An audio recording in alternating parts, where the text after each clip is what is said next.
Hi, everyone, and welcome back to another episode of Mindful Marathon Conversations. I'm your host, Dr. Michelle Quirk. I am a pediatrician and a run coach and the founder of Mindful Marathon, where I help make running easy and fun for busy professionals. And today I have with me a very special guest. I have Dr. Weili Gray here. She is a board certified sleep and lifestyle medicine physician who practices in the Northeast, and she is also the founder and CEO of Dare to Dream Physician, where she offers life planning and hosts a weekly podcast. So, Dr. Gray, welcome to Mindful Marathon Conversations. Thank you. Thank you so much for having me, Dr. Michelle. I'm so honored to be here. We wanted to chat a little bit about your journey into life planning, which leads into your journey into running. So, can you tell us a little bit about how all of that started? Absolutely. So this is almost a year ago, about 11 months ago. I was actually just on the verge of turning 40. And I think at that point I had just turned 40.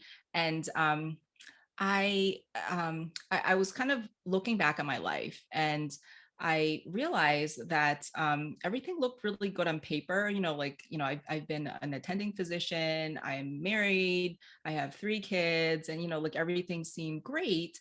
But there was something missing because even though my life looked great on paper, I didn't really feel that way. I just felt like there was something missing and I couldn't really figure out what it was.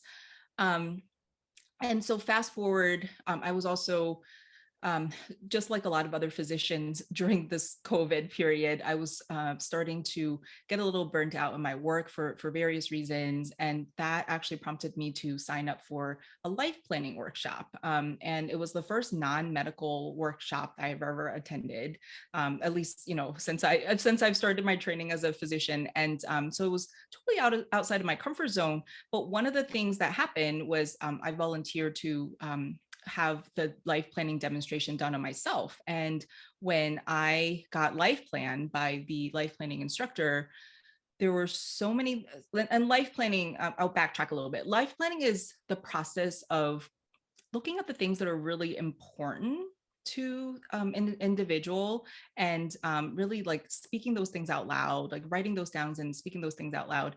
And then through the life planning process, the life planner sort of they draw out more of, well, okay, so that's important, but tell me a little bit more about that. So they draw out more of the things that are really important to you, and they reflect it back to you in this vision statement of, so like this is a moment in your life, maybe 5 months from now, and these are all the things that are here. And basically they are reflecting back all the things that you said matters, right? It could be my relationship with my husband, my relationship with my kids, the impact that I was making at work, and so on and so on.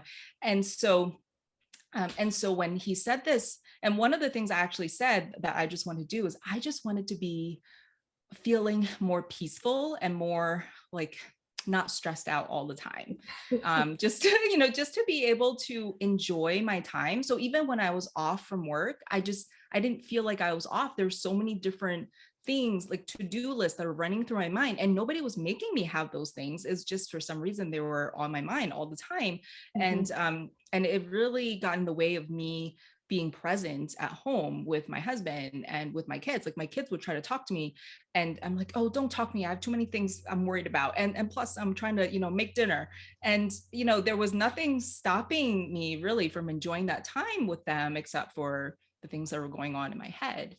Yeah. And so life planning made a huge impact on me. And that's actually how I founded the Dare to Dream Physician, because it made me realize, wow, there is this other life that I really can strive for. And there's really nothing stopping me except that I just have all these sort of limitations that I put on myself, and I wanted to inspire other physicians to also have that, know that that's an option for them. And so as part of my Dare to Dream Physician venture, I got to interview you over the summer for a podcast episode, because I also started a podcast shortly. Which is amazing, everyone. The podcast is awesome. we'll talk Oh, about that at the end, but yes. yeah, well, thank you. So one of the wonderful things about having a podcast is I get to talk to people and learn stuff from them. And you were one of my guests, one of my first few guests on the podcast, and you talked to me about running, and I was very open with you at the time that I was never a runner, and your story really resonated with me because you also struggled running, in I think in high school and as when you were younger, and and when you said, well, I didn't really start becoming a runner until my 30s, and it was because you were going through a stressful time in your life. And I thought, well, I mean, I was 40 at the time, but I thought, well, it's not too late for me either. Nope. And I certainly could relate to just having so many stresses. And so one of the things that interview inspired, and it wasn't like I listened to your interview or I interview and then the next day I started running. There was sort of this process in my head, like, it's doable. You said things like, even if 5 minutes is better than nothing. And I said, well, I live in Vermont, and it was getting to be the summer in Vermont. And so, we're like, there's cabin fever for 6 months of the year here. And then when it was finally nice out, I had no excuse really. It's like, I could just go outside and run for 5 minutes. What's stopping me for 5 minutes? So, Michelle's voice definitely was in my head. And then the other thing that was so ironic, which I'm so grateful to Michelle for, and I think my husband also was very grateful to Michelle for, is we live on this beautiful property in Vermont. It's like my dream property. There's acres and acres of land in the woods and fields. And, my husband actually made all these trails that he walks on all the time. And he said, we own this house, but you never really enjoy our property. And I said, I'm just too busy. I don't have time. And so this, running just for 5 minutes, when I was home during the day, and usually I would do it on my, off days. I was actually able to enjoy this beautiful piece of property that we lived on. And we had lived on it for, I think, four years at the time. And I never really, every once in a while, like literally I could count the number of times in a year that I would go and, walk on this property. And, it was like, there would be like more family outings, but there was nothing stopping me from enjoying it every week. I don't know why I didn't do it, but that I didn't know that. I didn't realize that. I remember at the beginning, you were sending me these pictures and I was like, this is lovely. And you're like, I know. I know, because I never literally, I'm fortunate enough that, if I do several laps around my property, I'm able to get, probably, a few miles in. And so, but at the time before I started running, it seemed like it would, in my mind, it seemed like it would take forever to get to the other side. Like I could see it from my windows at home, but it was like all the way across this big field. And like in my mind, now I time it and it takes me about 7 minutes to run there. But in my mind before, it was like, nobody could ever make it there. And it was like only my husband who did it. Like even when my kids wanted to go there, I'm like, oh, it's such a trek to go all the way there. And I had all these limiting beliefs in my head, like, wow, I can't really make it there. Wow. But what would you say was your biggest challenge to like getting started to run? I'm sure there are multiple, but so that's a really good question. So I have challenges daily still now, but to start, I think the biggest challenge was like I didn't think of myself as a runner. And probably all of us, we know somebody in our life. I know someone at work who's a marathon runner, and I highly admire her, but I thought, well, that's great for her, but I'm not her.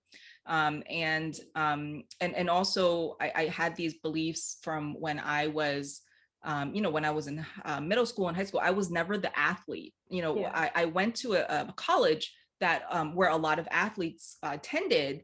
But I remember thinking to myself, well, I didn't get in here because I was an athlete. I got in here for other reasons. Yeah. And so I'm not one of those athletes. So I just had this limiting belief in my head, like, I am not an athlete. So I'm not a runner, that like runners, I actually felt it was like a secret club. I think I said that, at the time of the interview, I said, when you meet runners, they're like, do you run? And I said, no, I don't. And then it's almost like, oh, I let them down, I'm not in their secret club. No. There's no secret club. So that's why I loved interviewing, speaking with you about it, because you really broke down all those limiting beliefs. Because you basically said, well, here I was, I started running in my 30s, and really you said you started with 5 minutes or 10 minutes around the block. And so all of those things that I had thought to myself, I didn't have excuses anymore. Oh, this is so great to hear. I didn't realize, the backstory there a little bit, and also about your property. That's really interesting. And Yeah, I'm very glad you can use the whole property now. yeah. And I think, as a physician, I became board certified in lifestyle medicine sort of like about a year ago. And I remember studying for the lifestyle medicine boards, and it said, of course, we all know that physical activity is helpful, is important. And I started doing some of that during COVID. Actually, I started doing like indoor workout videos. And so that gave me a little bit more confidence. From like a couch, literally it was a couch potato. I mean, that was so going from like couch potato to, okay, I could follow along with some workouts on YouTube. But the huge leap with running is that it's outside. And so in lifestyle medicine, we talk about the benefits of being outside, out in nature. And it doesn't have to be like, here in rural Vermont, like this is like nature, literally, like I had to stop for porcupines and turkeys, so I'm running outside. But just being outside, even in an urban area, it's there's still going to be elements in nature that we wouldn't necessarily get. So I would say that that's been huge. Yeah. And so now you've been consistently running for over a month, but probably a little bit longer. How do you feel now? I mean, about the sport and about maybe your role as a runner. Yeah. So I started running probably around July, and it would be like you said, 5 minutes and 10 minutes. I mean, really, once I get out there for 5 minutes, I'm like, I could keep going for another 5 or another 10. And so, it quickly kind of became 20 minutes, and maybe 2 or 3 days a week. And then actually, as the weather got, because now we got snow on the ground in Vermont. Yeah. So as the weather got colder, I sort of came up this crazy plan that I want to, try to run a 10K. And so it's like, oh, I gotta start, doing this more seriously. And I'm so glad that so I sort of took it to the next level. And about a month ago, I signed up to be a client of your coaching. And I feel like I made a huge leap then, because I knew you were going to check up on what I did. So it's, especially with the weather transitioning, it's colder, I had more excuses in my head of, not going out to run.